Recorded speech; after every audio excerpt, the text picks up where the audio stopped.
Hello and नमस्ते everyone. आज class half time में बंद करना पड़ा क्योंकि एग्ज़ाम हम लोगों का पोस्टपोन हो गया, तो सर को बिल्कुल भी पढ़ाने का मन नहीं हुआ। फिर हम घर आके सो गए थे। मैं जब उठी तो देख रही हूँ दीदी भूजा लेके आई है और मम्मी ने चाय भी ला के दे दिया। फिर जब उठते के साथ चाय मिल जाता और नाश्ता तो बड़ा मज़ा आता है।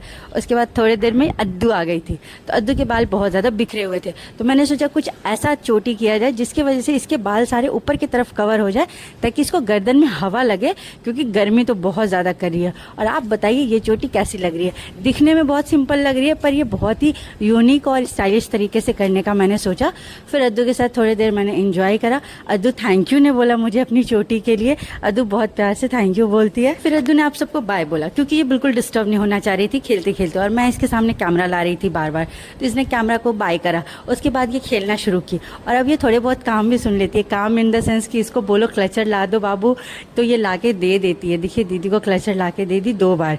फिर दीदी ने केला काटना शुरू किया था बगल में, क्योंकि आज हमारे यहाँ केले की भुजिया बनने वाली है। फिर पापा करने लगे एक्सरसाइज शाम का, तो अद्दू भी पापा को कॉपी करना शुरू की थी, पर अद्दू से प्रॉपर हो नहीं रहा था। फिर अद्दू ने कॉन्सेंट्रेट करके देखा पापा को, तो 2 कॉपी कर रही थी पापा का सारा एक्सरसाइज। इवन वो इतना अच्छे कर रही थी, मम्मी को भी सिखा रही थी करने के लिए। मेरी मम्मी भी उसके साथ साथ करने लगी थी और सारी एक्सरसाइजेज कॉपी कर रही थी। आप देख सकते हैं जैसे जैसे पापा करेंगे, पापा अगर पैर उठा रहे तो ये भी पैर उठाएगी, पापा अगर हाथ उठा रहे तो ये भी उठाएगी, पापा जंप कर रहे थे तो ये भी कर रही थी। मतलब सारी एक्सरसाइज ने कम्प्लीटली पापा को फॉलो किया और बहुत ही अच्छे से किया इसने।